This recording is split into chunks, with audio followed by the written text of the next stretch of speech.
Are you new to Utah and want to know more about the structure and organization of the state's predominant religion, the Church of Jesus Christ of Latter-day Saints? Here's a quick rundown. First, let's start with the highest leadership.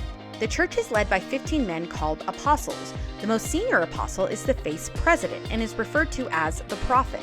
He selects 2 other men, usually fellow apostles, to be his counselors. These 3 function as the first presidency, which is the highest governing authority. The other 12 are referred to as the Quorum of the 12 Apostles, the second highest governing body. These apostles are regarded by members as, quote, special witnesses of Jesus Christ. Their role is to address and encourage members in the church and non-members who might be interested in joining. These are full-time paid positions and they generally serve for life. Often they are the ones who speak at the church's biannual general conferences with messages of hope, faith, and inspiration. When a prophet dies, the first presidency is dissolved and the longest tenured apostle becomes the next president, choosing his own first presidency. Underneath the Quorum of 12 are groups of full-time leaders called General Authority 70s. They are called to help the top leadership build up the church, regulate its affairs, and preach the gospel.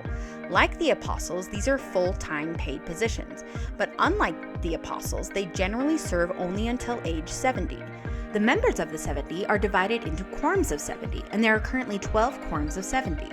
The first and second quorums are general authorities who serve all over the world. The other 10 are area authorities and typically serve one area.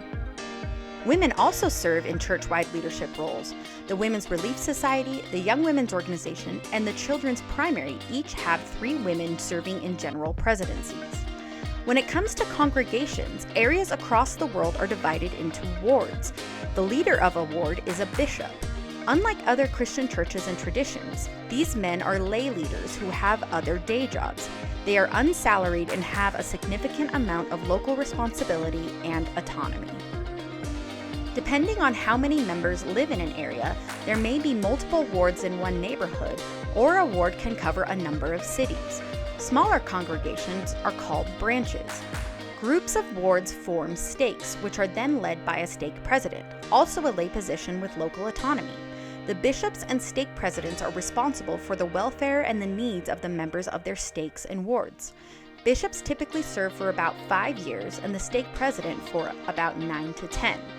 Members are asked by bishops to fulfill voluntary roles within the ward.